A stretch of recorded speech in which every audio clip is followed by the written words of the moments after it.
이것이 복음이다. 보라, 가정 구원이다. 여호수아 24장 15절 말씀입니다. 만일 여호와를 섬기는 것이 너희에게 좋지 않게 보이거든 너희 조상들이 강 저쪽에서 섬기던 신들이든지 또는 너희가 거주하는 땅에 있는 아모리 족속의 신들이든지 너희가 섬길 자를 오늘 택하라. 오직 나와 내 집은 여호와를 섬기겠노라 하니. 자, 우리 하나님 말씀 우리가 늘 사모하고 사랑하는 사람들이죠. 여호수아도 마찬가지였습니다. 자기와 자기 집은 오로지 하나님 말씀을 따르겠다라고 결심한, 저도 저와 우리 가정은 주의 말씀을 따르려고 합니다. 여러분도 그런 사람들이 여기 모여서 함께 예배드리고 있죠. 참 감사한 일입니다. 어떠한 일이 우리에게 닥칠지라도, 앞으로 어떠한 일들이 또 올지라도 사실 불확실한 그런 세상이잖아요. 이럴 때 여러분과 제가 하나님 말씀을 붙들고 그 말씀 따라서 변함없이 그 믿음 변치 않고 주님을 따라가시기를 바랍니다. 구약 성경의 그 복음이라고 하는 것은 이사야 53장 5절 말씀입니다. 다 말씀이 복음이죠. 근데 이 말씀이 특별히 그 복음 중에 핵심을 여기다가 써놨습니다. 이사야 53장 5절 말씀은 주님이 찔리신 것은 우리 허물 때문이요 주님이 상하신 것은 우리 죄악 때문이라. 주님이 징계를 받음으로 우리가 평화를 누리게 되었고 주님이 채찍에 맞음으로 우리가 나음을 얻게 되었습니다. 그런가 하면 이제 요한복음 3장 16절에 보니까 하나님이 세상을 이처럼 사랑하사 독생자를 주셨으니 이는 저를 믿는 자마다 멸망치 않고 영생을 얻게 하려 하심이라 이렇게 말씀하고 있죠. 고린도서 6장 2절 말씀 보니까 보라 지금이라 은혜 받는 것도 구원받는 것도 지금입니다. 늘 우리는 항상 지금 어떠하냐, 나는 어떤 믿음을 지금 가지고 있느냐, 이것이 굉장히 중요하죠. 그래서 마음에 믿고 입으로 고백하면 구원받는다, 성경은 말씀하고 있습니다. 말씀을 듣지 않고서 어떻게 믿음이 생기겠느냐. 그래서 말씀을 듣는 것이 믿음이고요, 그 믿음이 있다고 하는 것은 말씀을 들었다라고 하는 것이죠. 여리고성에 라합이라는 여자가 있었습니다. 정탐꾼이 가죠. 정탐꾼이 갔을 때 그 여자가 그 정탐꾼들에게 얘기합니다. 고백합니다. 사실 너희들이, 이스라엘 백성들이 애굽에서 탈출할 때 우리가 그 소문을 다 들었다. 그리고 광야에서 너희들이 어떻게 하나님의 인도함을 받는지 우리가 다 들었다. 여리고성에서 이미 떨고 있었던 겁니다. 사람들이요, 그거를 이미 들었다는 거죠. 그러니까 라합이라는 여자도 말씀을 들었던 겁니다. 사람들이 어떠한 얘기들을 하고 있는지 다 듣고 있었어요. 들었으니까 믿음이 생긴 거예요. 아, 하나님은 저들의 하나님이구나, 이 신이, 진짜 신이 저들의 신이었구나 라고 하는 것을 그 라합이라는 여자가 알게 됐어요. 그래서 그 말씀을 듣고 믿음을 가진 라합, 그 가정이 구원받는 것입니다. 그 사람들이요. 다른 사람들도 다 들었겠죠. 그러나 그냥 허투루 들은 거예요. 근데 이 여자는 그러지 않았어요. 그 말씀을 들을 때 마음에 간직했습니다. 그것을 깊이 생각했습니다. 그리고 그들을 기다렸습니다. 그리고 정탐꾼이 왔을 때 실제로 그 가정이 구원받는 놀라운 역사가 라합 한 사람을 통해서, 라합의 믿음을 통해서 이루어졌습니다. 라합이 어떠한 사람이냐? 가정이 형편없는 가정이었습니다. 근데 이 라합 한 사람의 믿음 때문에 그 가정이 구원을 받게 되었다. 참 놀라운 일입니다. 여리고성에서 한 명도 구원받지 못했습니다. 여러분, 라합 한 사람, 그 가정만 구원받았습니다. 다 죽었어요, 여리고성 전체가. 근데 라합 한 사람, 그 가정만 구원받았다. 뭐 때문에요? 라합이 그 말씀을 귀 기울였기 때문에 그렇습니다. 그 믿음이 생긴 거예요. 사람들의 이야기가 그냥 들리는 말이 아니라 하나님은 이스라엘의 하나님이다라고 하는 것을 그 마음속에 간직한 거예요. 믿은 겁니다. 여러분, 하나님 말씀이 여러분에게 증거될 때 그 말씀이 나에게 전달하는 하나님의 말씀이다, 우리 가정에 역사하는 하나님의 말씀이다 라고 믿으시고 그 말씀을 받아들이시기를 바랍니다. 그러면 여러분에게도 놀라운 일들이 일어나게 될 줄로 믿습니다. 마음에 믿고 입으로 고백하면 구원받는다 라고 되어 있습니다. 하나님 우리를 사랑하셔요. 한 사람도 멸망하기를 원하지 않으시는 분입니다. 다 구원받기를 원하시는 분이에요. 예수 그리스도를 믿으면 너희가 구원받을 것이다. 예수 그리스도 우리를 위해서 십자가 못 박혀 돌아가셨습니다. 그리고 3일 만에 부활하셨습니다. 그거를 네가 진짜 믿느냐? 네가 그것을 진짜 받아들일 수가 있느냐? 그럼 다 구원받는다. 근데 사람들이 진짜 받아들이질 아니하고 그냥 다 건넘죠. 그러니까 구원이 자기 속에 들어오지 않는 겁니다. 구원이라고 하는 것은 치료예요. 구원이라고 하는 것은 회복입니다. 구원이라는 그 단어 자체가 예수라는 단어예요. 예수라는 단어는 구원이란 말이에요. 구원, 회복, 치료라고요. 그런 임마누엘 되신 우리 하나님이 여러분과 함께 하시기를 원합니다. 여호수아 1장 9절 말씀을 보겠습니다. 내가 네게 명령한 것이 아니냐? 강하고 담대하라. 두려워하지 말며 놀라지 말라. 네가 어디로 가든지 네 하나님 여호와가 너와 함께 하느니라 하시니라. 자, 모세가 죽었습니다. 여호수아 1장이 시작하는 겁니다. 모세가 죽었어요. 위대한 지도자죠. 아주 왕 같은 아주 위대한 지도자예요. 하늘에서 보낸 왕 같은 지도자가 죽었습니다. 그리고 여호수아에게 모든 것이 이제 맡겨졌습니다. 얼마나 두려웠겠어요. 얼마나 힘들겠어요. 왜? 여호수아는 그냥 땅에서 난 자예요. 그런데 모세는 하나님이 선택해서 보낸 자예요. 그 모세가 여호수아에게 이제 자기의 그 사명을 임명합니다. 근데 여호수아는 하나님에게 직접 임명받은 것도 아니고 하나님이 모세에게 응답해서 모세 보고 여호수아를 세우라고 한 거예요. 그러니 여호수아가 얼마나 두렵겠어요.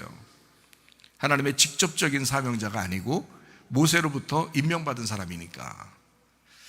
근데 이제 모세는 알죠. 하나님께서 자기를 통해서 이제 여호수아에게 이 사역을 물려주라고 한 것을 모세는 알았지만 여호수아는 너무 힘든 거예요.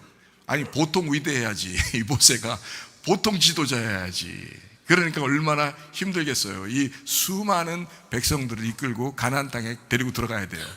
얼마나 힘들겠어요. 여러분 생각해 보세요. 그러니까 여호수아 같이 그 담대한 그 전투에 능한 그 담대한 그 군대 대장도 두려워 떠는 겁니다. 두려워 떠는 거예요. 그때 여호수아 1장 9절에 이렇게 말씀을 하는 거죠. 내가 네게 명령한 것이 아니냐? 강하고 담대하라. 두려워하지 마라. 놀라지 마라. 네가 어디로 가든지 네 하나님 여호와가 너와 함께 하신다. 놀라운 이야기를 들은 겁니다. 모세가 죽은 다음에 주님께서 모세의 종 여호수아에게 말씀하십니다. 여호수아 1장 1절 말씀입니다. 여호와의 종 모세가 죽은 후에 여호와께서 모세의 수종자 눈의 아들 여호수아에게 말씀하여 이르시되. 말씀하시지만 두렵죠. 모세하고 비교하니까. 아무래도 이스라엘 백성들이 모세하고 비교할 거 아닙니까? 모세는 위대한 지도자예요. 근데 이제 여호수아하고 모세하고의 이 차이를 여러분 우리가 알아야 되는데요. 왜 그러냐면 모세는 율법의 왕이에요. 율법의 왕. 여호수아는 은혜의 왕이에요. 그러니까 이 두 개가 하나로 떨어져서는 안 돼요. 모세가 모세의 역할을 하면은 여호수아가 여호수아의 역할을 하면서 모세를 완성하는 거거든요. 그런데 이거를 여호수아가 만약에 떨어뜨려 생각하면 모세는 율법적으로 너무 완벽한 왕이고 자기는 이제 은혜스럽게 된 왕이란 말이에요. 그러니까 이게 지금 떨어져서 생각하면 두려운 거예요. 근데 이거를 합쳐놓고 생각하면 이게 하나인 거예요. 이게 이런 거죠. 자, 성경은 이렇게 되어 있습니다. 다윗 왕을 하나님이 선택을 하죠. 언제 선택해요? 어릴 때 선택합니다. 어릴 때 선택하고서 다윗을 바로 왕 세웠나요? 아니에요. 훈련 기간이 필요한 거예요. 훈련을 하는 겁니다. 계속 사울에게 쫓김당하도록 계속해서 광야에서 훈련하는 거예요. 그때 눈물을 많이 흘렸죠, 이 다윗이. 그러면서 시편을 쓰는 겁니다. 그러니까 이렇게 다윗과 함께하는, 그 어린 다윗과 함께하는 하나님, 그러면서도 쫓겨다니면서 훈련받게 하는 하나님. 그래서 다윗이 철저하게 훈련을 받고 나중에 왕이 될 때는 그냥 왕이 안 돼요. 어떻게 왕이 되겠어요? 어떻게 하면 왕이 되죠? 사울이 죽어야 왕이 되는 겁니다. 사울이 안 죽으면 다윗은 왕으로 세울 수가 없어요. 왜냐하면 이게 이게 하나이기 때문에 그런 거예요. 사울 왕하고 다윗 왕하고는 하나예요. 그래서 이거를 하나를 죽지 않고서는 하나가 세워지질 않아요. 한쪽은 율법을 의미하고 한쪽은 은혜를 의미하기 때문에 그렇습니다. 한쪽은 육체를 의미하고 하나는 영을 의미하기 때문에 그런 거예요. 그러니까 육체가 죽지 않고서는 영의 왕이 나타나질 않는 거예요. 그래서 사울이 죽자 바로 다윗의 왕이 됩니다. 그렇겠죠? 그러니까 엘리야, 엘리사도 마찬가지죠. 엘리야도 자기가 하나님 앞에, 하나님 나 이제 뭐 이세벨하고도 싸우고요, 이 바알 제사장들하고 싸워서 아주 갈멜산에서 내가 전투에 승리했습니다. 그런데 이세벨이 그 소식을 듣고서 막 엘리야를 잡아 죽이겠다고 막 그럽니다. 그러니까 엘리야가 막 도망쳐요. 그리고 하나님 앞에 호소합니다. 하나님 나 이제 족합니다. 나 이제 족해요. 나 이제 다 할 일 다 했습니다. 하니까요 하나님이 야, 할 일 남았어, 더 해야 돼, 이렇게 하지 않습니다. 그래? 할 일 다 했다고? 그러면 그만해. 그럼 그만해. 그리고 그만할 때는 네 다음을 세울 거야. 네 다음을 세워놓고 너 그만둬, 이런 거예요. 그래서 엘리야가 엘리사를 세우는 겁니다. 하나님이 엘리사를 세우고 너는 그만둬, 이렇게 되는 거예요. 그래서 엘리사가 나타날 때 엘리야는 어떻게 돼야 돼요? 없어져 버려야 되는 거예요. 그래서 엘리야는 사라지고 엘리사가 그 다음부터 일을 시작하는 거예요. 엘리야가 만약에 없어지지 않았다면 어떻게 됐을까요? 그러면 엘리사는 나타나지도 않고 엘리사는 일을 할 수가 없어요. 엘리야가 계속 해야 되는 거거든요. 근데 엘리야를 하나님이 데려가 버리시면 엘리사가 그 다음부터 일을 이어서 하는 거죠. 그러니까 엘리야는 십자가의 예수를 의미하고요, 엘리사는 부활의 예수님을 의미하는 것입니다. 이렇게 설명이 성경에서는 그렇게 나누어서 설명하는 거거든요. 마찬가지예요. 모세가 사라져야 여호수아가 나타나는 거예요. 모세가 사라지지 않으면 여호수아는 나타날 수가 없어요. 모세 같은 위대한 왕이 있는데, 그 왕, 선지자, 하늘의 사람, 이 모세가 있는데 여호수아가 뭐라고 거기서 일을 하겠어요? 자기가 대신해서 할 수가 없어요. 모세가 있으면. 모세는 율법을 상징하는 거거든요. 완벽합니다. 하나님이 불러서 하나님의 사명자로 쓰고 있는 중이거든요. 근데 여호수아를 세우려면, 여호수아를 세워서 가나안 땅에 사람들을 데리고 들어가려면 모세를 죽여야 돼요, 광야에서. 하나님은. 그래서 모세를 데려가고 여호수아를 대신 세우는 겁니다. 그러니까 모세가 사라지지 않으면 여호수아는 세워질 수가 없다. 그러면 어떻게 되는 거예요? 잘 생각해 봐요.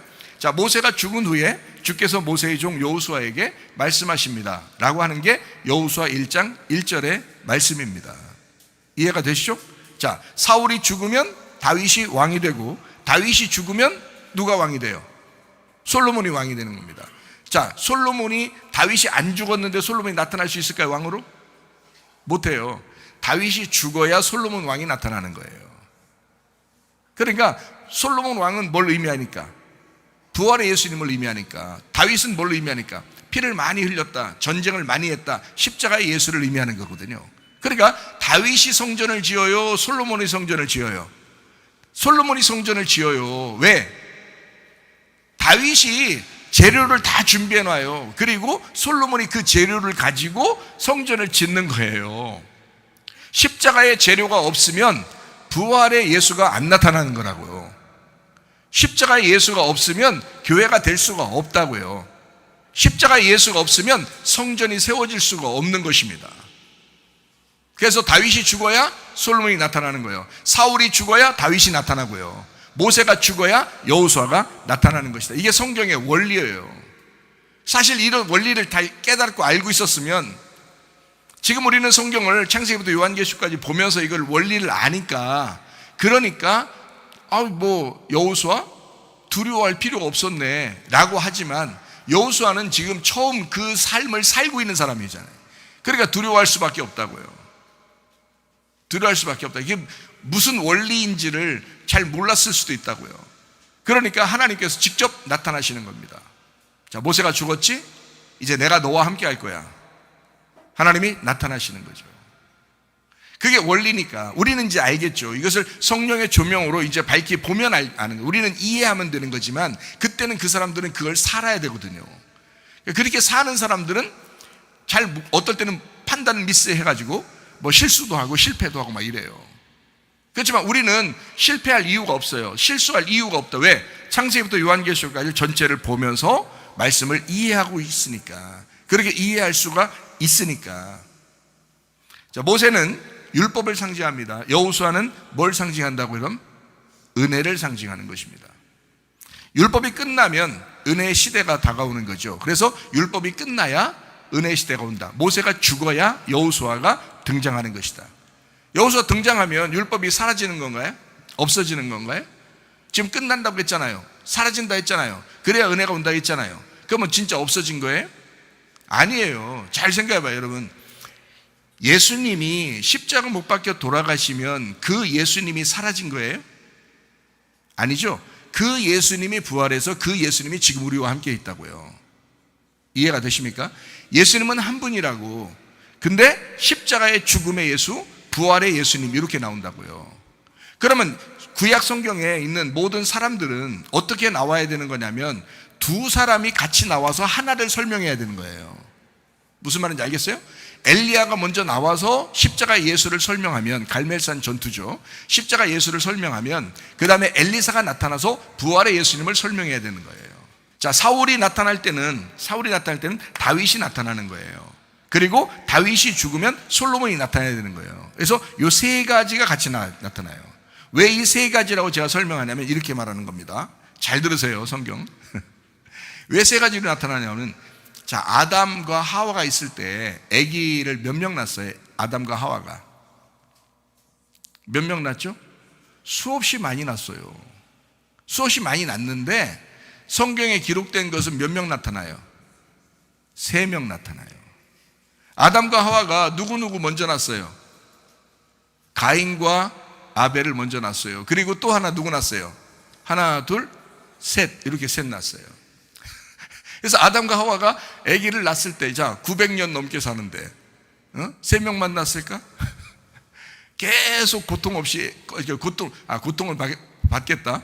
그 다음에 아기를 낳았으니까, 그죠? 선악과 먹고 난 다음에 아기를 낳았으니까 계속 고통은 받겠지만 계속 아기를 낳는 거예요. 900살 돼도 늙어서 돌아가시는 게 아니야. 그때는 노화가 안 돼요, 잘. 그래서 계속 아기를 낳을 수 있단 말이에요. 900살 넘게. 아기들은 분명히 있죠. 그래서 가인이 아벨 죽이고 도망가서 어떤 여자 하나를 만났어요. 만약에 아담과 하와가 가인하고 아벨만 낳았으면 여자는 어디서 나타났어? 그 여자는. 그러니까 가인이 도망가면서 뭐라고 그러냐면, 하나님 혹시 우리 형제들이, 여기 있는 그 땅에 있는 사람들이 나를 죽일 것 같습니다. 아벨을 죽였으니까 자기가. 이게 다 형제들이란 말이에요. 다 형제 자매들이란 말이에요. 얼마나 많은 사람들이 있는지 모르잖아요. 그러니까, 그런데 성경은 어떻게 기록하냐? 그 사람들 이름을 다 기록할 수가 없어요, 성경은. 성경에 예수님의 족보에 대한, 예수님이 나오는 이름에 대해서 그 줄기를 써야 되니까 핵심만 탁탁탁 쓴 거라고요. 그래서 성경이 잘못 보면 이해가 잘 안 된다고 그래서 핵심만 탁탁 썼기 때문에. 근데 핵심을 썼어도 성경이 이해되도록 우리에게 내용 증명, 이 내용은 딱 증명이 돼 있다고요. 가인과 아벨을 먼저 낳았어요. 근데 아벨이 죽었네요. 그러니까 하나님이 셋이라는 아들을 또 아담과 하와에게 직접 주는 거예요. 그래서 아담과 하와는 3명의 아들을 낳는 겁니다. 가인, 아벨, 셋, 이렇게. 그러면 가인은 뭘 상징하는 걸까요? 가인은 뭘 상징해요? 나라고 하는 첫째 아들, 나라고 하는 첫째 아들, 이 땅에 태어난 나, 육체라는 나, 죄를 가진 나. 그래서 예수님이요, 이 땅에 오실 때는 죄를 가진 나의 모습으로 오는 거예요. 그게 가인의 모습이라고. 가인의 모습이면 가인이 틀림없이 누굴 죽이는 거예요? 아벨을 죽이는 거예요. 가인은 아벨을 죽이게 돼 있어요. 그러면 죽이면 죽임 당하시는 예수님이 계셔, 그죠?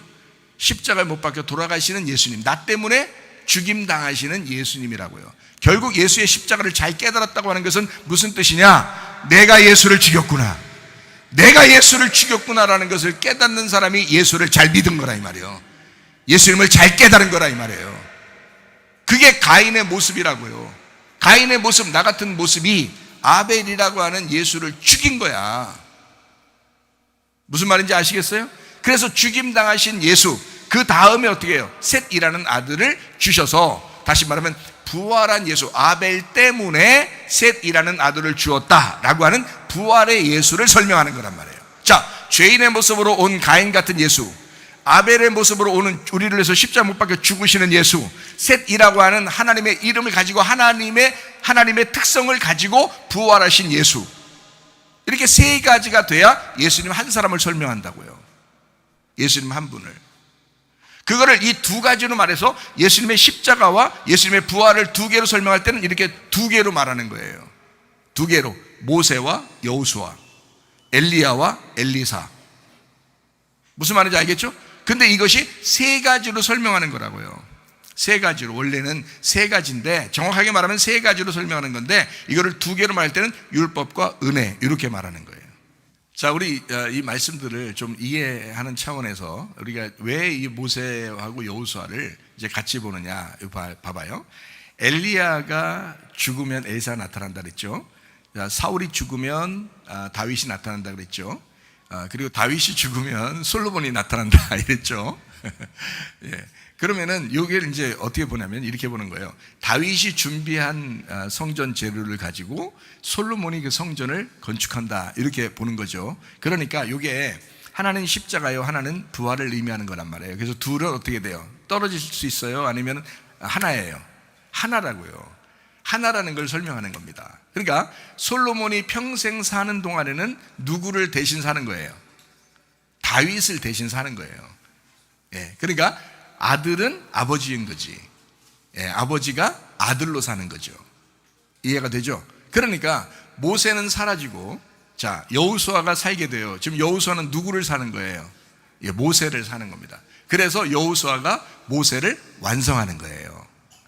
다윗을 솔로몬이 완성하는 거라고요. 자, 성경 이해가 되겠죠?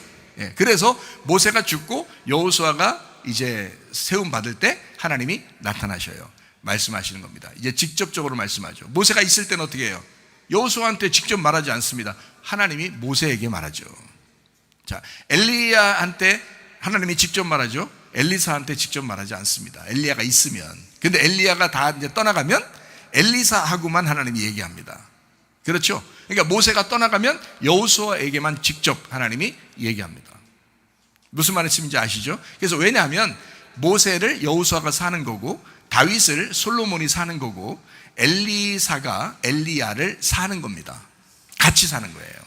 그게. 그래서 둘이가 떨어지는 게 아니라 서로 하나다라고 하는 것을 말씀하는 겁니다. 다시 말하면 은혜 시대가 오면 율법은 완성된다. 그 말입니다.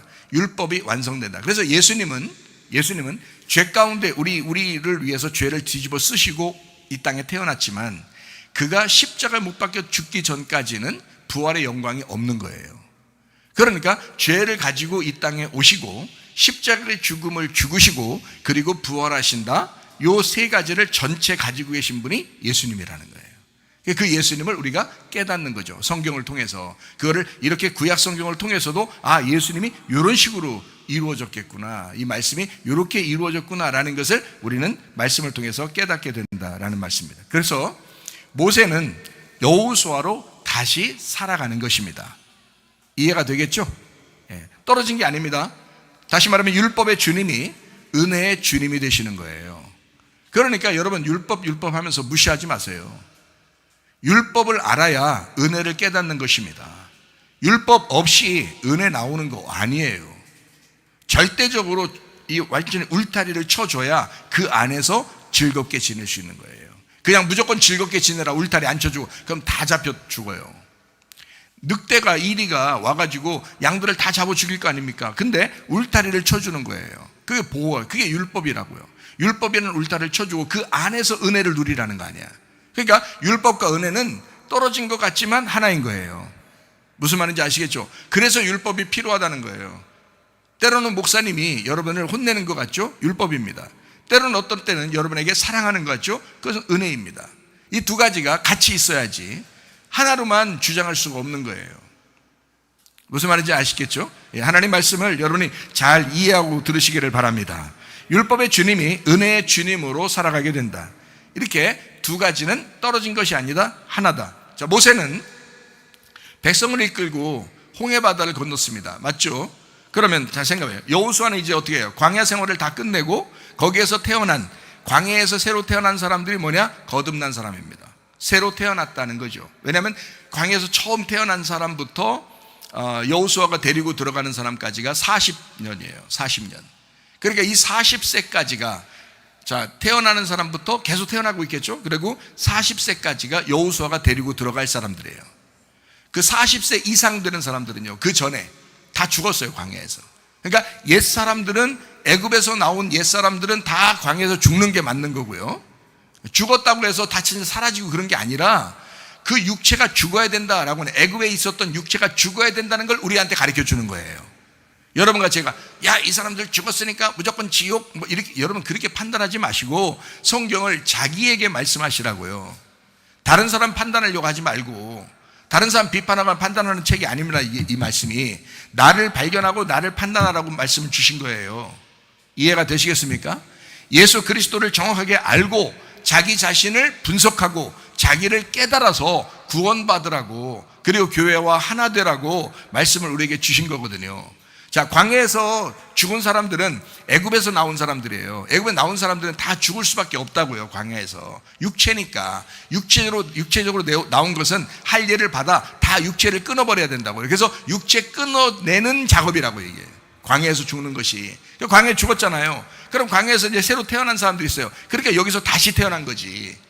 무슨 말이야? 그래서 그걸 거듭났다, 나는 그렇게 얘기하는 거예요, 여러분에게.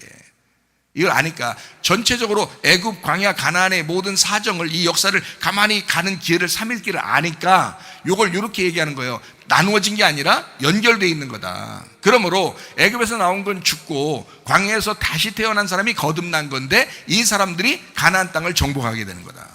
누구와 함께? 모세가 가서 정복하면 안 되죠. 왜? 그는 율법이니까 광야까지만 인도하게 돼 있어요. 율법이니까. 그런데 은혜로, 여호수아가 은혜로 이 광야에 있는 사람들을 요단강 건너서 데리고 들어가는 게, 그게 은혜의 주님이란 말이에요. 여러분, 교회를 율법으로 세웁니까? 십자가 예수가 여러분 교회 세우는 거예요? 아니에요. 부활하셔야 교회가 세워지는 겁니다. 부활하셔야. 은혜의 주님이 우리에게 와야 그게 교회가 건축되는 거예요. 가나안 땅 정복은 반드시 여호수아가 데리고 들어가야 되는 거예요. 모세가 데리고 들어갈 수가 없어요. 모세를 좀 더 살게 하면 되지. 그러면 모세가 데리고 들어갈 수 있잖아요. 모세를 좀 더 이렇게 나이가 많게 더 살게 하는 것은 하나님이 뭐 할 수 있잖아요. 모세가요, 죽을 때까지 눈이 흐려지지 않았다는 얘기입니다. 그 말은 모세가 죽을 때까지 젊은 사람이었다는 거예요. 아직 이런 청년이라는 얘기가 아니라 나이가 많았겠죠. 근데도 눈이 흐려지지 않은 사람이에요. 그만큼 맑은 정신을 가진 사람입니다. 그렇다면 하나님이 일부러 데려가지 않으면 죽질 않는다는 얘기예요.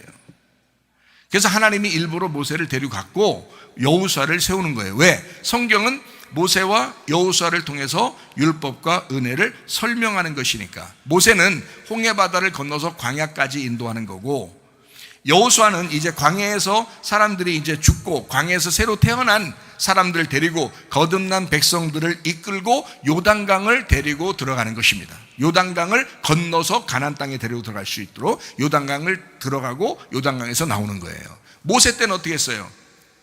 애굽에서 나와가지고 홍해바다에 들어갔다가 홍해바다에서 나오잖아요.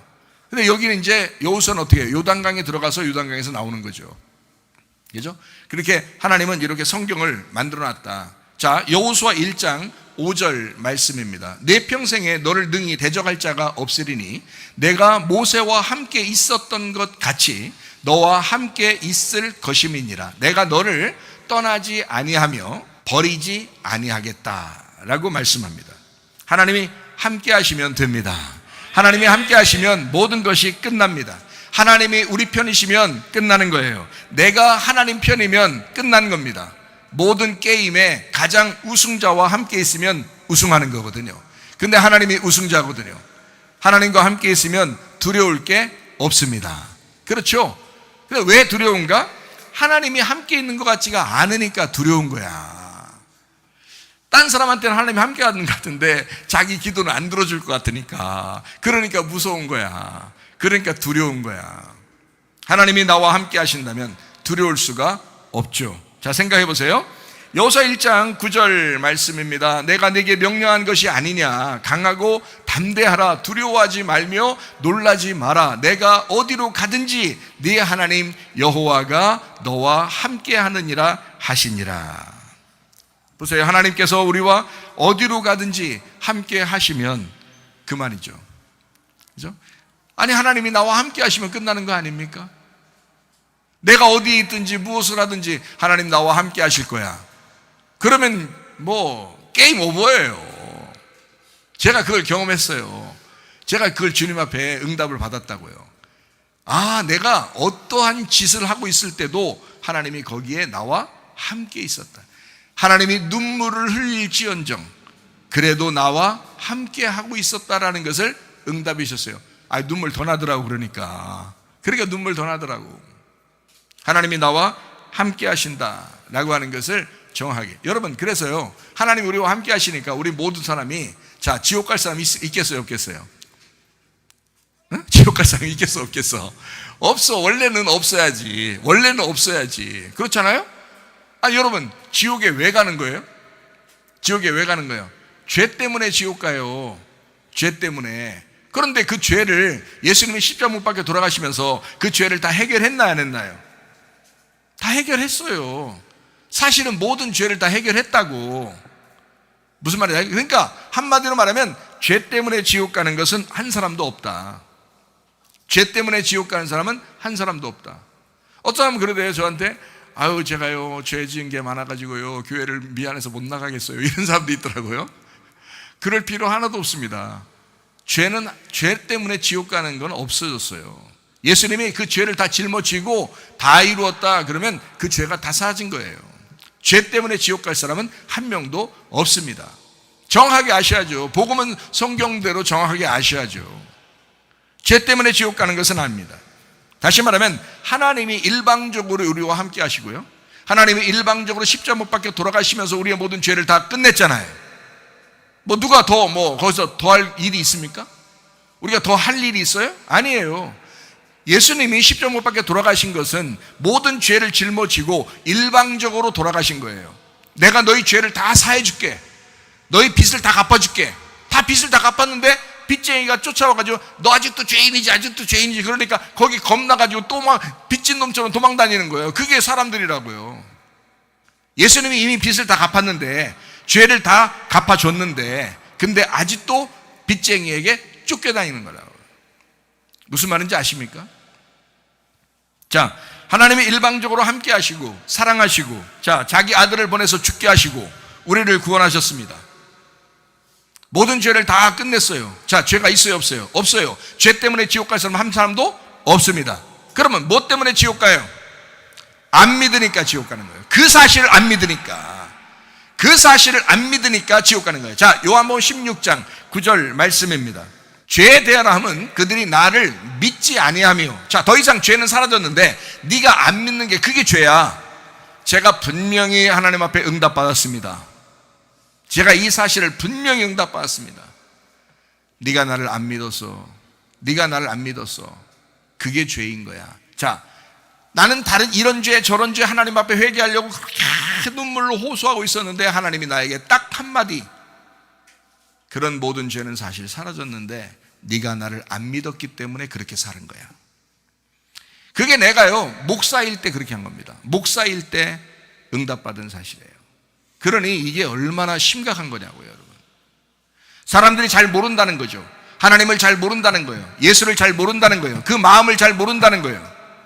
여러분, 분명한 사실은 죄는 모두 다 사라졌습니다. 우리가 예수님을 안 믿기 때문에, 진짜 믿는 것이 아니기 때문에 마음대로 사는 거라 이 말이에요, 사람들이. 이해가 되시겠습니까? 여러분, 예수를 진짜 믿었다면 예수의 십자가를 붙들고 부활의 예수를 살았을 거예요. 근데 그 십자가를 붙들지 않으니까 자기가 죽지 않은 거야. 그러니 우리 교회에 나오면 날마다 뭐라고 그래요? 복음은 죽는 것이다, 이렇게 말하는 것입니다. 네가 죽지 않았기 때문에 부활의 예수를 살지 않는 것이었다. 너는 네 승질대로 사는 거, 그게 원래 당연한 줄 알았지. 너는 네 육체대로 사는 게 당연한 줄 알았겠지. 너의 땅의 운명대로 태어나 사는 게, 그 성격대로 사는 게 그게 당연한 줄 알았겠지. 너는 십자가 예수를 붙들지 않았다. 그래서 믿지 않는 것이다, 이 말이에요. 십자가 예수를 믿지 않으니 부활이 오겠냐요, 이 말이에요. 십자가 예수를 믿어야 부활의 예수를 사는 것입니다. 둘은 떨어지는 것이 아니에요. 하나입니다.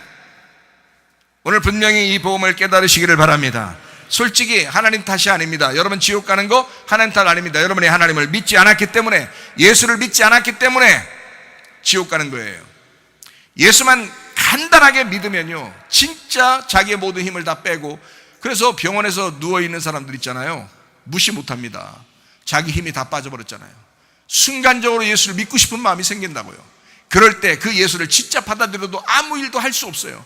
그럴 때 그 주님을 딱 붙드는 거예요. 아, 주님, 제가 예수님 만나고 싶습니다. 내가 천국 가고 싶습니다. 그러면요, 죽는 사람도 천국 갑니다. 그런데 지금 살아있는 사람들이요, 지 승질대로 다 살아요. 그거는 예수 믿는 게 아닙니다. 예수의 십자가를 믿는 게 아니란 말이에요. 날마다 나를 죽여야 되는 것입니다.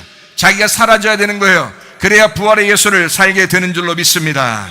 그러니까 하나님 탓은 아니죠. 다 자기 탓입니다. 하나님은 우리 모두 다 천국에 오기를 원해서, 하나님은 일방적으로 우리를 사랑하시고 자기 아들을 보내서 일방적으로 우리를 구원하신 겁니다. 그 사실을 믿어달라는 거예요. 그거 하나 받아들여달라는 거예요. 그거 하나 알아라는 거예요. 얼마나 쉽습니까? 근데 그게 잘 안 되더라고요. 저도 목사 생활하면서도 그게 진짜 믿었던 게 아닌 것 같아요.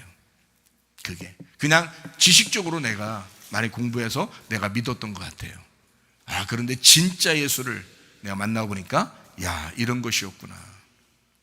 내가 다시는 내 뜻대로 살지 말아야 되겠다. 내가 하나님 뜻대로 살아야 되겠다 라고 하는 것을 내가 결심했습니다. 자, 믿지 못하면 두려워하게 되고, 죄 가운데 있으면 두려워하게 됩니다. 맞죠? 그래서 혹시 지옥 가면 어떡하지? 혹시 이러다가 지옥 갈 것 같아 라고 두려워하죠. 왜? 믿지 못했으니까. 진짜 믿은 게 아니었으니까. 그러니까 무섭단 말이에요.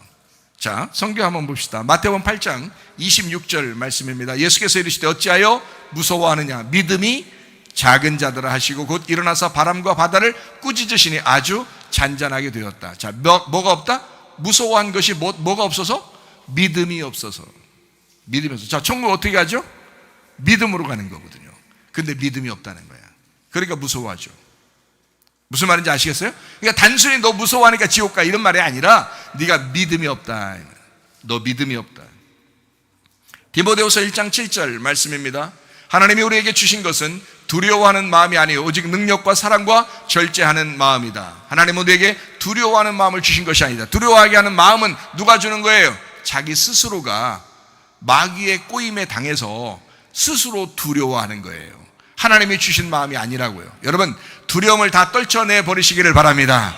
두려움을 털어놓고 다 함께 차차차. 이해가 되시죠?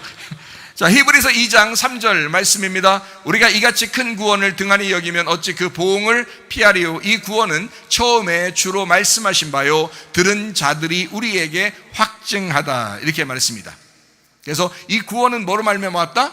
말씀하심으로 왔다. 그 말씀 때문에 왔다. 그래서 그 구원이라는 믿음, 확증한 그 믿음은 말씀으로 온 것이다.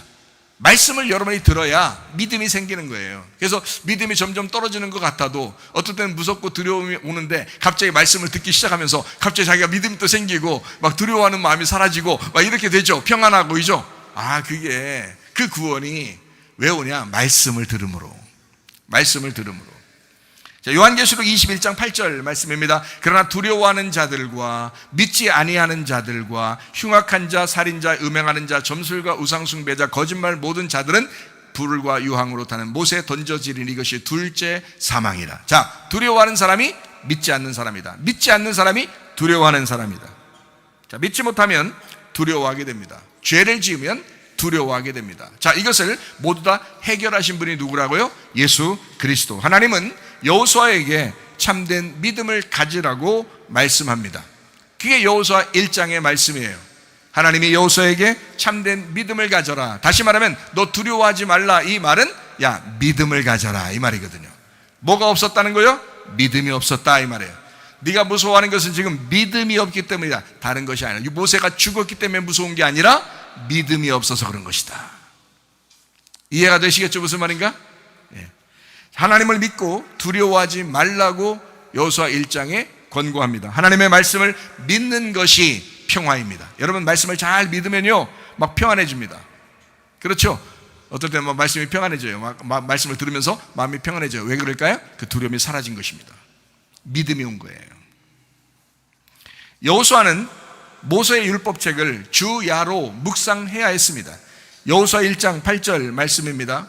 이 율법책을 네 입에서 떠나지 말게 하며 주야로 그것을 묵상하여 그 안에 기록된 대로 다 지켜 행하라. 그리하면 네 길이 평탄하게 될 것이며 네가 형통하리라. 자, 어떻게 하면요? 주야로 말씀을 묵상해라. 여러분, 하나님의 말씀을 입으로 읊조리시고 큰 소리로 성경 읽는 것은 굉장히 좋습니다. 빨리 읽으려면 눈으로 읽어야 되지만 진짜 큰 소리로 성경을 읽으면 그 읽는 그 소리가 자기 귀에 다시 들어오기 때문에요. 굉장히 좋아요. 그래서 말씀을 묵상하라, 이 말은 계속 말씀을 읊조려라라는 거거든요. 계속 읊조리면서 하루를 살아라 그거예요. 아침과 저녁으로. 그러니까 온통 하나님의 말씀으로 둘러싸여서 살아라, 아침부터 저녁까지, 이 말이거든요. 주야로 말씀을 묵상해라. 왜? 두려워하는 자들, 여호수아 같이 이렇게 두려워하는 자들에게 주님께서 말씀하는 거예요. 자, 어떻게 하면 되느냐면 너 방법이 있어. 주야로 그 율법의 말씀을 묵상하면 된다. 율법의 말씀 없이 복음은 존재하지 않기 때문입니다. 자, 여호수아가 되려면 모세를 정확하게 깨달아야 돼요. 모세라고 하는 율법을 정확하게 깨달아야 되거든요. 그래야 여호수아가 여호수아 되는 것입니다.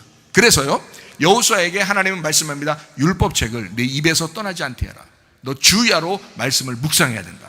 그 말씀을 정확하게 깨달으면 네가 지금 어떤 역할인지를 정확하게 알게 될 것이다. 그것이 여호수아의 역할, 은혜와 복음의 역할이다 라고 하는 것을 알게 되는 거죠. 율법과 복음은 나누어진 것이 아니다. 서로 하나이다. 주님은 이 땅에 오셔서 아버지 율법의 말씀을 해석해 주셨습니다. 예수님이요, 예수님 시대 때는 마태복음부터 요한계시록까지가 기록되지 않았습니다. 이해가 되죠? 예수님 시대 때는 모든 성경은 하나님의 감동으로 되었다, 이 말이 이 율법책입니다. 다시 말하면요, 율법책과 이 선지서, 이 말씀들이요, 자, 성경은 예수 그리스도, 그 말씀을 묵상함으로 예수 그리스도를 깨달아 구원받는 것이죠. 이것이 예수님이 시대 때도 예수님 너희가 성경에서 영생을 얻은 줄 생각하고 이 성경을 상고하거니와 이 성경이 곧 내게 대하여 증거하는 것이로다. 자, 그 성경이 어떤 성경일까요? 신약 성경이 아니라 구약 성경을 말하는 것입니다. 예수님 시대 때는 신약 성경이 완성되지 않았었어요. 구약 성경만 있었단 말이에요. 그 말씀을 통해서도 주의 복음을 증거하는 거예요, 예수님이. 왜요? 그 율법의 말씀을 예수님이 와야 해석이 되니까 그런 거예요. 해석이 되니까. 예수님 자체가 신약 성경이에요. 그러니까 구약의 율법의 말씀을 해석하기 위해서 이 땅에 오셨다. 그러니까 예수님을 여러분 아시겠죠? 그 예수님이 정확하게 구약의 말씀을 가지고 그 율법을 완성하셨다. 이것이 예수님이란 말이에요. 예수님은 율법을 무시한 것이 아닙니다. 정확하게 그 율법 안에 사시다가 그 율법을 완성하시고 십자가 못 박혀 돌아가십니다. 그러니까 율법은 마지막 완성이 죽음이에요. 여러분, 율법으로 오신 것은, 하나님 말씀이 여러분에게 있는 것은 결국 뭐 하라고 그런 거예요? 죽으라고 하는 겁니다. 죽으면 살리라. 예수님은 죽는 데까지만 갔어요. 그랬더니 사는 것은 하나님이 부활시킨 거예요. 다시 말하면 십자가의 죽음까지 가는 거예요. 예수님이 자기의 목표입니다. 자기가 가야 할 길. 십자가의 죽음은 목적을 가지고 있어요. 부활의 목적. 부활의 목적은 부활의 목적이 아니라 부활까지 목표가 달성되면 교회 건축이라는 교회 건축의 목적을 가지고 있다고요. 교회를 세우면 교회 세우는 것이 우리가 교회를 세워야지, 교회가 건축돼야지 하면서 거기까지 목표를 세워서 딱 이루면, 근데 목적을 가지고 있어야 돼요. 하나님 안에서의 사랑입니다. 연합입니다. 평화입니다. 이것이 그 목적이에요. 그러니까 목표가 있으면 목적이 있는 거거든요. 공부를 왜 해요? 공부해가지고 목적이 뭐예요? 선생님도 되고, 그죠? 공부해서 의사도 되고, 공부해서 뭐 정치도 하고, 공부해서 경제도 이끌고 뭐 이런단 말이에요. 공부하는 것이 목적이 아니고 공부는 목표라고요. 어디까지 내가 공부해서, 그렇죠? 이유는 뭐냐? 그 목적을 가지고 살아가는 것이다 이 말이죠. 맞죠? 그러면 여호수아라고 하는 사람은 모세가 죽을 때까지예요. 죽을 때까지 여호수아가 가만히 있다가 모세가 죽으면, 그러면 이게 모세는 죽는 데까지 가는 거죠. 모세는 죽는 데까지 가고, 그 다음에 여호수아를 위해서 모세가 죽는 거예요. 그러면 여호수아가 계속 살아가요. 그러면 계속 살아가면 여호수아는 언제까지예요? 이스라엘 백성들이 가나안 땅에 정착할 때까지예요. 그러면 이스라엘 백성들이 거기에 정착하면 어떻게 해요? 하나님의 말씀을 순종하며 교회를 세워 예배를 드리는 것입니다. 그것이 목적이에요. 그러니까 이렇게 목표는 목적을 가지고 있다, 그 말입니다. 자, 율법 안에 사시다가 그 율법을 완성하는 목적을 가지면 부활의 예수가 돼요. 부활의 예수가 되면 교회가 세워져야 되는 거고요. 교회가 세워지면 서로 사랑해야 되는 것입니다. 자, 이해가 되시겠어요? 성경 말씀을. 자, 목표가 있으면 반드시 목적으로 있는다, 우리를. 그래서 이끈다. 그래서 목적을 가지고 목적으로 우리를 이끌어 나간다. 하나님은 계속해서 앞으로 나가게 된다. 그래서 애굽은 광야는 가나안 땅을 바라보게 만든다 라고 하는 것입니다. 자, 십자가의 승리입니다. 예수님은 율법의 완성이에요. 그래서 십자가의 승리라고 해요. 요한복음 19장 30절 말씀입니다. 예수께서 신포도주를 받으신 후에 이르시되 다 이루었다 하시고 머리를 숙이니 영혼이 떠나가시니라. 십자가의 승리입니다. 창조의 완성입니다. 창세기 1장에 창조하고 2장 1절 2절에 보니까 하나님이 안식하셨다. 창조가 다 끝나니까 안식하셨다, 그렇게 말하거든요. 그래서 예수님은 그 안식을 완전히 완성하신 분입니다. 다 이루었다, 창조 끝났다, 이제는 완성이 왔다, 이제는 안식해도 된다 라는 그런 말씀이거든요. 주님 안에 있으면 그래서 안식하게 된다, 그 말이거든요. 주님 안에 있으면. 자, 결국 그 땅을 차지하게 된다. 다시 말하면요, 자, 십자가의 승리가 오면 창조가 완성돼요. 그러면 우리가 가만히 있어요? 우리가 예수를 믿었어요. 그럼 우리 가만히 있겠어요? 아니에요. 하나님은 우리를 땅을 차지하도록 만든다. 땅을 차지하는 것이 완성이니까. 그렇죠? 여호수아 1장 11절 말씀입니다. 진중에 두루다니며 그 백성에게 명령하여 이르기를 양식을 준비하라. 사흘 안에 너희가 이 요단을 건너 너희 하나님 여호와께서 너희에게 주사 차지하게 하시는 땅을 차지하기 위하여 들어갈 것입니다. 며칠 만에요? 3일 길을 가게 되면, 자, 너희들 땅을 차지하게 될 거야. 3일 길을 가게 되면 요단강을 건너고 그 땅을 차지하게 될 거야. 자, 여기서 이렇게 말합니다. 식량을 준비하라. 식량을 준비하라. 자, 여호수아 1장 13절 말씀에 여호와의 종 모세가 너희에게 명령하여 이르기를 너희 하나님 여호와께서 너희에게 안식을 주시며 이 땅을 너희에게 주시리라 하였나니 너희는 그 말을 기억하라. 자, 모세가 한 말이, 자, 사라지는 거예요. 그 말을 붙들고 가자는 거예요. 그 말을 붙들고 가자. 우리가 승리하고 그 땅을 차지하게 될 것이다 라는 말이거든요. 자, 식량을 준비하라. 하나님 말씀을 준비해라. 육체적인 양식도 준비해라. 자, 요단강을 건너고 땅을 차지하게 되면 만나가 그쳐버립니다. 광야에서만 만나가 있었거든요.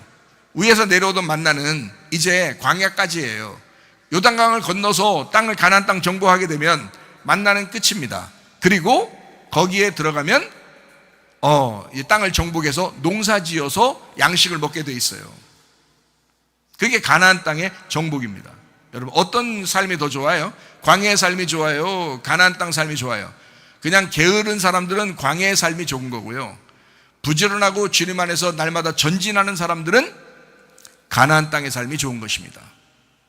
근데 하나님은 어떻게 해요? 네가 나와 결혼하고 함께 동행하자, 이렇게 말하는 것은 가나안 땅에 들어가서 함께 우리가 거기서 부부의 삶을, 결혼의 삶을 같이 살자, 함께 노력하자, 함께 만들어가자, 함께 그 땅에 씨를 심고 열매를 거두고 곡식을 거두어서 같이 밥에 먹자라고 하는 게 가나안 땅이에요. 어떤 게 더 아름다운 일인가요? 가나안 땅이 훨씬 더 아름다운 일입니다. 성숙한 삶이라 이 말이에요. 게으른 삶을 살지 말고 광야의 삶, 그냥 얼렁뚱땅 자기 먹을 거 생기면 또 말씀을 증거하면 그대로 그냥 아멘 아멘 하다고 그냥 가만히 있는 그런 삶이 아니라 자기가 무엇인가 주님과 함께 동행하는 삶을 살기를 바랍니다. 이것이 우리의 삶이 되어야 된다. 이게 가나안 땅의 삶이라는 거예요. 3일 만에 너희가 요단강을 건너고 땅을 차지하게 될 것이다. 여호수아 1장 11절 말씀이죠. 요단강을 건너고 땅을 차지하게 되면 만나는 그치고 배고플지도 모릅니다. 그러니까 식량을 준비해라. 하나님의 세밀한 간섭입니다. 하나님은 늘 우리를 간섭하시는 하나님. 여러분, 영적인 것만 여러분에게 주길 원하시는 것이 아니라 육체적인 질병도 치료하길 원하시는 하나님, 가정의 문제도 해결하시길 원하시는 하나님, 먹는 것도 해결하길 원하시는 하나님이시다. 하나님은 늘 우리에게 간섭하시는 하나님이다. 하나님의 사랑입니다. 백성들이 말합니다. 당신이 우리에게 명령하신 모든 것을 우리가 행하고 당신이 우리를 어디로 보내든지 우리가 가겠습니다. 그렇게 말합니다. 여호수아 1장 16절 말씀입니다. 그들이 여호수아에게 대답하이르되 당신이 우리에게 명령하신 것은 우리가 다 행할 것이요 당신이 우리를 보내시는 곳에는 우리가 가리이다. 이제 순종입니다. 말씀을 가진 자와 함께 하는 그 교인들, 말씀에 순종하겠다고 결심한 사람들, 이 사람들이 진정한 교회의 동역자들입니다. 말만 하고 주여 주여 한다고 하나님 사랑하는 게 아닙니다. 주여 주여 한다고 주님을 믿는 게 아닙니다. 아버지의 뜻대로 행하는 자라야 천국에 들어갈 것이다 라고 합니다.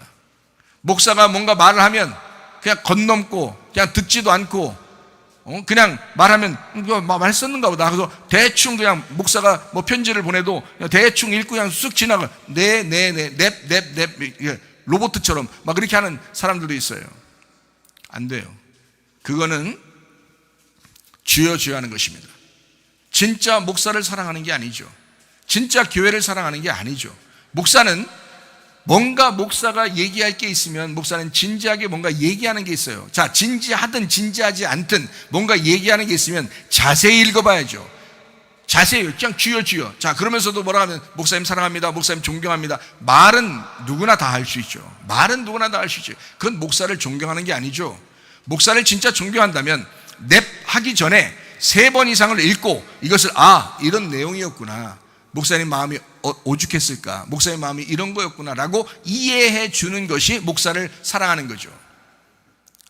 그것이 목사의 뜻을 알게 된 거잖아요. 근데 그렇지 않단 말이에요. 사람들이 네네 대답하고 나서 나중에 뭔 얘기했어 그럼 몰라요. 잊어버렸어요. 그렇게 하면 안 된다는 거죠. 주님에게도 마찬가지입니다. 주여 주여, 우리가 주님을 사랑합니다. 말로 하는 건 누구나 다 해요. 그러나 아버지의 뜻대로 행하는 사람은 그렇게 많은 인원수가 아닙니다. 아버지의 뜻대로 살다가 주님 만나시기를 바랍니다. 아버지의 뜻대로 사는 게 이게 아버지의 뜻, 그것이 순종이란 말이에요. 여기에는 사람들, 여호수아가 함께 데리고 들어갔던 이 사람들요, 우리가 당신의 말씀을 다 순종하겠나이다. 당신이 가라면 가겠습니다. 당신이 하라면 하겠습니다. 무조건 당신의 말을 우리가 귀를 기울이고 그대로 결심하면서 행하겠습니다. 진정한 당신의 동역자가 되겠습니다 라는 이스라엘 백성들의 고백을 보십시오. 여러분, 교회가 어떻게 해야 됩니까? 함께 동역자들이 되시기를 바랍니다. 진정한 교회의 동역자는 말씀에 순종하겠다고 결심하는 사람들입니다. 그 말씀에 순종하기를 바랍니다. 이런 교회, 이런 가정, 이런 나라는 평안하게 될 것입니다. 나라와 민족을 위해서 기도하시기를 바랍니다. 지금 혼란한 시대입니다. 앞으로도 혼란할지도 모릅니다. 그러나 나라와 민족을 위해서 기도하시기를 바라요. 가정과 교회를 위해서 기도하시기를 바랍니다. 두려워하지 말고 주님을 신뢰하고 주님을 인정하고 의지하고 믿기를 바랍니다. 반드시 선한 길로 하나님은 인도하실 것입니다. 시편 23편에 보면 이런 말씀이 있죠. 주님이 우리의 목자가 되면 우리의 결핍은 다 사라질 것이다. 우리를 푸른 초장으로 맑은 신의 물가로 인도할 것이다. 주님은 선한 주님이십니다. 선한 목자예요. 목사를 통해서 교회를 그렇게 이끌도록 만드시는 하나님. 주님께서는 여러분에게 푸른 초장 맑은 신의 물가로 인도하기를 원하시는 그런 주님이셔요. 여러분의 부족한 것을 채우기를 원하시는 주님, 결핍한 것을 채우기를 원하시는 주님이에요. 여전히 그런데도 사람들은 무서워하고 두려워하고 결핍이 있다고 하고 자기 뜻대로 사는, 자기 승질대로 사는, 자기 성격대로 사는 사람이 얼마나 많은가. 예수님이 목자가 안 되셔서 그런 겁니다. 예수가 여러분의 목자 되시기를 바랍니다. 가나안 땅은 정복당해야 합니다. 가나안 땅에 들어가는 것은 목적이 뭐야? 우리가 정복해야 되는 목적이 있습니다. 가나안 땅은 말씀입니다. 가나안 땅은 예수님입니다. 가나안 땅은 우리의 마음입니다. 어때요? 이 가나안 땅은 반드시 정복당해야 된다. 다시 말하면 예수를 잘 알아야 된다. 가나안 땅은 이스라엘 백성이 들어가서 차지해야 합니다. 잘 생각해봐요. 가나안 땅이라는 그 땅 안에 예수님의 말씀이 씨앗으로 돼서 심어져야 되기 때문에 그래요. 자, 하나님께서는 이스라엘 백성들을 그 씨앗으로 삼아서 가나안 땅에 심는 것입니다. 이해가 돼요? 자, 하나님의 말씀을 그 땅에다가 심는 것입니다. 자, 여러분, 땅은 뭐예요? 우리 양심이에요. 우리의 땅, 우리의 가정, 우리 교회, 이게 땅이에요. 여기에다 뭘 심기로 해요? 여러분을 먼저 심은 것입니다. 하나님의 말씀을 여기다 심는 것입니다. 하나님의 말씀을 여러분의 양심 속에 심는 겁니다. 하나님의 말씀을 여러분의 가정에 심는 겁니다. 여러분, 하나님의 말씀을 여러분의 교회에 심는 겁니다. 그게 하나님의 말씀, 하나님의 아들이란 말이에요. 자, 땅이 있어요. 아들이 있으면 함께 축복이죠. 아들과 땅이 있으면 축복입니다. 여러분, 가정이 축복받는 한 해가 되시길 바랍니다. 가정과 교회가 축복받으려면 땅과 아들이 함께 있어야 된다. 하나님의 말씀이 여러분을 지배하셔야 된다. 가나안 땅의 주인은 예수 그리스도여야 합니다. 예수 그리스도가 여러분의 가정의 주인이 되셔야 되고, 예수 그리스도가 여러분 우리 교회의 주인 되셔야 하고, 여러분의 양심의 주인이 예수 그리스도여야 합니다. 우리 마음, 우리 가정과 우리 교회, 우리 나라의 주인은 예수 그리스도여야 합니다. 예수 그리스도가 우리의 주인 되시면 마음이 평안하죠. 그런데 예수 그리스도가 주인 안 되면요, 불안합니다. 불평스럽습니다. 아주 힘듭니다. 예수가 우리의 주인 되지 않으면 불안합니다. 두렵습니다. 무섭습니다. 그러나 예수가 우리의 주인 되시면 평안합니다. 모세와 함께 하신 하나님, 여호수아와 함께 하셨습니다. 우리가 분명히 보니까 알죠? 모세가 죽어도 여호수아는 막 두려워했어요. 무서웠어요. 그런데 하나님이 내가 너와 함께 할게 이러잖아요. 하나님의 연결되는 사랑입니다. 참 놀랍죠? 말씀을 정리합니다. 여호수아와 함께 하신 하나님, 우리와 함께 하십니다. 광야 38년 전에 하나님의 약속을 잊고 불순종했던 자들이 죽었습니다. 하나님의 시간이 도래합니다. 자, 여호수아, 내가 너와 함께 하겠다. 하나님의 카이로스 시간이 여호수아에게 임한 것입니다. 하나님의 시간에 들어간 이 사람들, 마음이 평안해집니다. 하나님의 시간 안에 들어오면 평안합니다. 하나님의 영 안에서 행복하시기를 바랍니다. 고린도후서 5장 17절 말씀입니다. 그런 정 누구든지 그리스도 안에 있으면 새로운 피조물이라. 이전 것은 지나갔으니 보라, 새 것이 되었도다. 여러분, 새로운 한 날, 한 해 사시기를 바랍니다. 영원히 여러분 평안한 날 사시기를 바랍니다. 여호수아 24장 15절 읽고 마치도록 하겠습니다. 만일 여호와를 섬기는 것이 너희에게 좋지 않게 보이거든 너희 조상들이 강 저쪽에서 섬기던 신들이든지 또는 너희가 거주하는 땅에 있는 아모리 족속의 신들이든지 너희가 섬길 자를 오늘 택하라. 오직 나와 내 집은 여호와를 섬기겠노라. 아멘.